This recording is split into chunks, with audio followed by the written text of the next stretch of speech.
सौतेली हेलो बहनें दोस्तों, रंगापुर नमस्कार। नाम के मेरे गांव चैनल में में आपका शालिनी स्वागत नाम की है। एक तो औरत हमारे रहा चैनल करती को थी। उसे दो देखने के बाद बेटियां थी। सब्सक्राइब एक करना का ना नाम था भूले। शिवानी और दूसरी का सुहानी। शिवानी जब छोटी थी तब उसकी माँ गुजर गई थी, जिसके कारण उसके पिता रघु ने दूसरी शादी कर ली। मगर उनका भी कुछ सालों में बीमारी की वजह से देहांत हो गया और इसी वजह से शिवानी के मन में उसकी माँ और बहन के प्रति प्रेम उत्पन्न नहीं हो पाया। शिवानी और सुहानी में हमेशा झगड़ा हुआ करता था। दोनों भी बहनें एक दूसरे से कभी प्यार से बात नहीं करती थी। शालिनी ये सब देख बड़ी चिंता में रहा करती थी। ऐसे ही एक दिन शिवानी सुहानी, चलो आ जाओ, खाना खा लो। हाँ माँ, आई। हाँ माँ, मैं भी आई। ऐसा कहकर दोनों बेटियां वहां आ जाती है और देखती है तो उनकी माँ ने उन दोनों के लिए गाजर का हलवा बनाया था। वो देख सुहानी और शिवानी बहुत खुश हो जाती है। माँ, तुमने ये हलवा मेरे लिए बनाया है? मुझे बहुत पसंद है।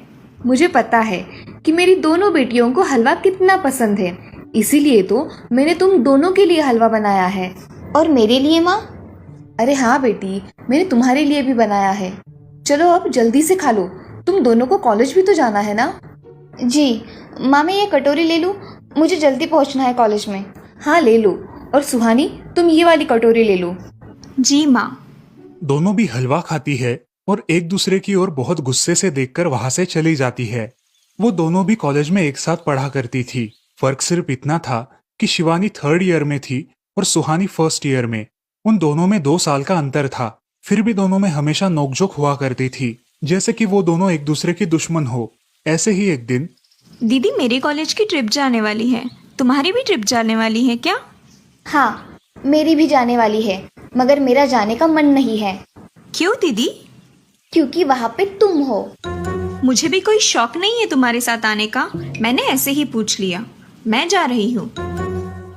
शिवानी और सुहानी एक दूसरे की ओर मुंह फेरकर वहां से चली जाती है।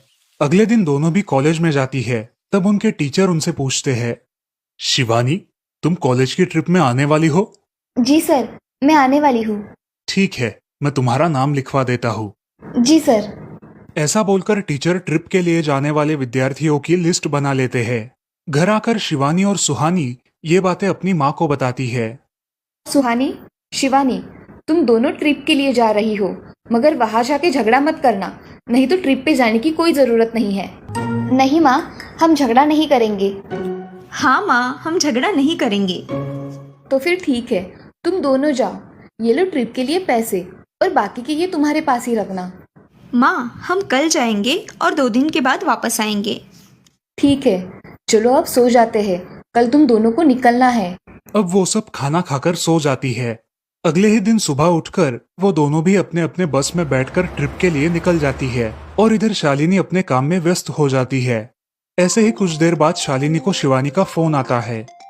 माँ, हम दोनों यहाँ ट्रिप की जगह पहुँच गए हैं। अच्छा बेटी, तुम दोनों ठीक हो ना? हाँ माँ, मैं रखती हूँ, हमें यहाँ अलग अलग स्पॉट देखने जाना है। ठीक है, और जब वक्त मिले तो फोन कर देना। हाँ माँ, अपना और सुहानी का ख्याल रखना। हाँ माँ। फोन रखने के बाद शिवानी और उसके क्लास के सारे दोस्त वहाँ की एक जगह देखने जाते हैं। सुहानी भी उसके क्लास के साथ एक दूसरी जगह देखने निकल जाती है। सारे बच्चे एक साथ घूमकर वापस आते हैं। शिवानी सुहानी को ढूंढती है, मगर सुहानी उसे कहीं दिखाई नहीं देती। इसीलिए शिवानी को बड़ी चिंता होने लगती है। अरे, ये सुहानी कहाँ रह गई? इसका तो कुछ भी पता नहीं, कहाँ ढूंढूं इसे? तभी शिवानी को सुहानी दिखाई देती है और उसके जान में जान आ जाती है। सुहानी, कहाँ गई थी तुम? मुझे कितनी चिंता लग गई थी तुम्हारी।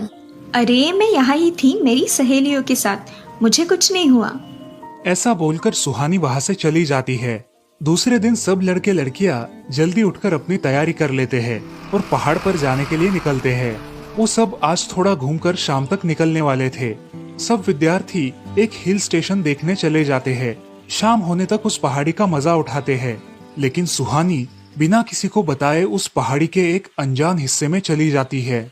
वहाँ का मनमोहक दृश्य देखते देखते गलती से उसका पैर फिसल जाता है और वो वहाँ से नीचे गिर जाती है।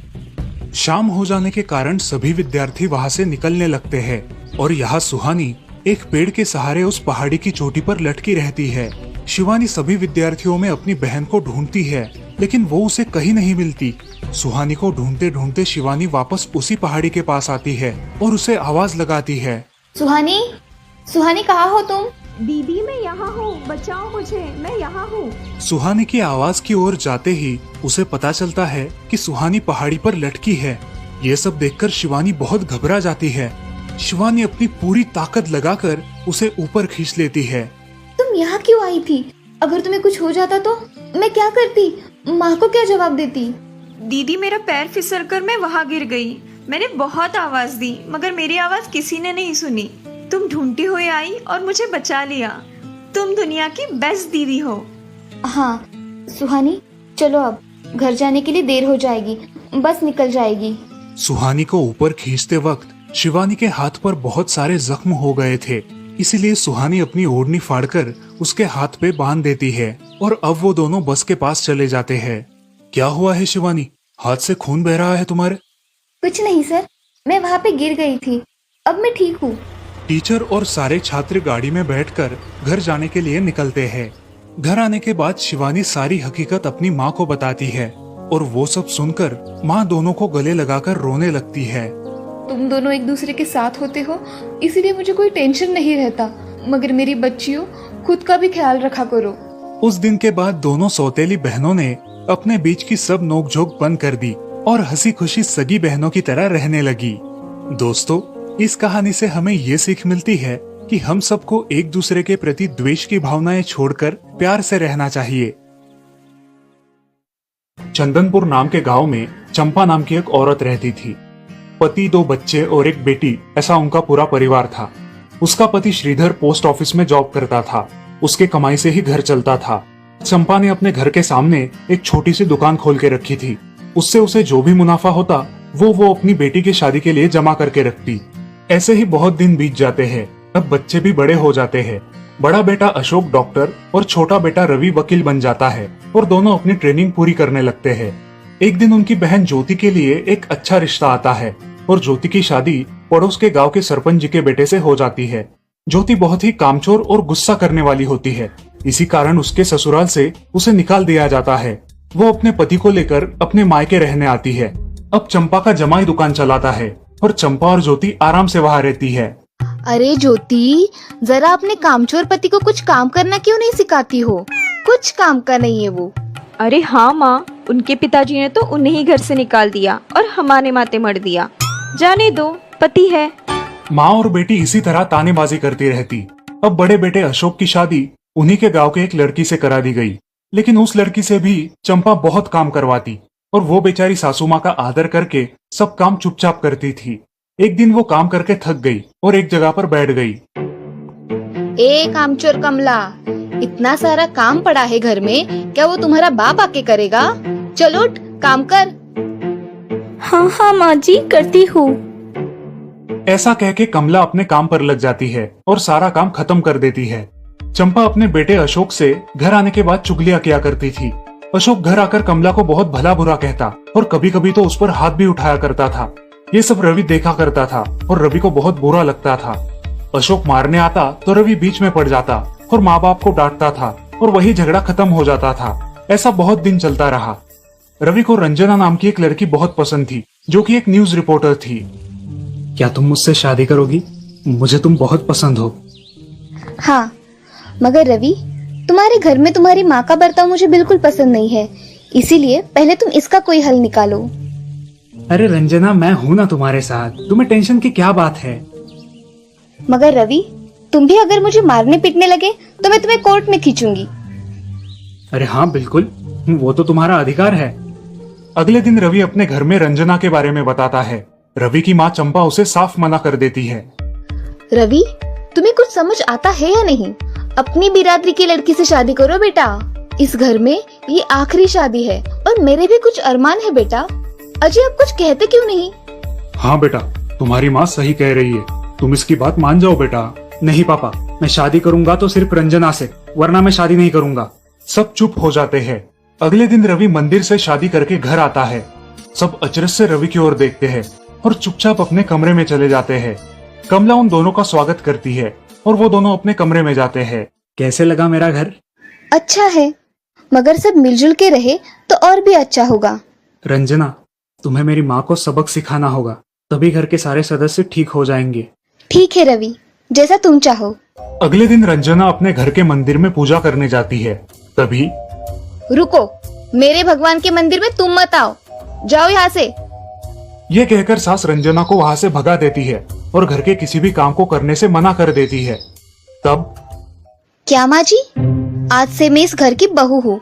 इस घर पे मेरा भी उतना ही अधिकार है जितना कि आपका। क्या बोल क्या रही हो? निकल जाओ मेरे घर से। खबरदार अगर हाथ भी लगाया तो। पता है ना, मैं न्यूज रिपोर्टर हूँ। रातों रात खबर छाप दूंगी और कोर्ट के चक्कर लगेंगे वो अलग, समझिए आप। सास चुपचाप देखने लगी और उसकी बेटी और ससुर भी देखते ही रह गए। रंजना ने कमला से कहा, दीदी मुझे आपसे काम है, आप मेरे कमरे में आइए। और हाँ, आज से खाना ज्योति दीदी आप बनाएंगी। अरे माँ, तुम कुछ बोल क्यों नहीं रही हो? ये मुझे काम करने को बोल रही है। अजी सुनते हो? चलो मेरी मदद करो। हाँ आता हूँ। ज्योति किचन का काम करने चली गई और सास बाहर का काम करने लगी। रंजना कमला को लेकर अपने कमरे में गई और उससे कहा, कमला दीदी, आप कुछ कहते क्यों नहीं? आप चुपचाप सह लेती हो, उसका ये नतीजा है। अब देखो दीदी कैसे काम कर रही है। आप कुछ काम करती थी क्या शादी के पहले? नहीं रंजना, मगर अब घर से ही अपना खुद का कुछ व्यवसाय शुरू करने का सोच रही हूँ। बहुत अच्छे दीदी, अब आप किसी से मत डरिए, हम हैं आपके साथ। सच में किसी के साथ होने का कितना महत्व होता है। अब उसकी सासू माँ ही घर के सारे काम करने लगी थी और ज्योति को काम करवाने की वजह से ज्योति भी अपने ससुराल जाने की सोच रही थी। अजी, यहाँ तो काम वाली से भी ज्यादा बुरी हालत हमारी हो गई है। चलो हम हमारे घर चलते हैं, सब है हमारे यहाँ। अरे रे, आप कहाँ चली? अभी भी काम बाकी है। ज्योति का पति रंजना से धन्यवाद कहता है और ज्योति को लेकर अपने घर चला जाता है। अब सासू माँ एक दिन पूरा काम करके इतना थक जाती है कि उसके बदन में बहुत दर्द होने लगता है। तब दोनों बहू सास के पास चली आती है और एक बहू सास के पैर दबाती है तो दूसरी बहू सर दबाती है। सासू माँ उठकर रोने लगती है। मुझे माफ कर दो मेरी बेटियों, अब से कभी ये गलती नहीं होगी। सास को उसके किए पर पछतावा होता है और ये देखकर घर के सभी सदस्य बहुत खुश हो जाते हैं। रवि और रंजना भी बहुत खुश होते हैं। वाह बहू, जो आज तक नहीं हुआ वो तुमने करके दिखाया। बहू हो तो ऐसी। रंजना अपने बर्ताव के बदले माफी मांगती है और अब सब लोग खुशी खुशी रहने लगते हैं। तो दोस्तों, इस कहानी से हमें ये सीख मिलती है कि हम सब मिलके परिवार बनता है और हम सब परिवार का महत्वपूर्ण अंग होते हैं। परिवार के काम मिल बांट कर करना ये हमारी वैयक्तिक जिम्मेदारी है।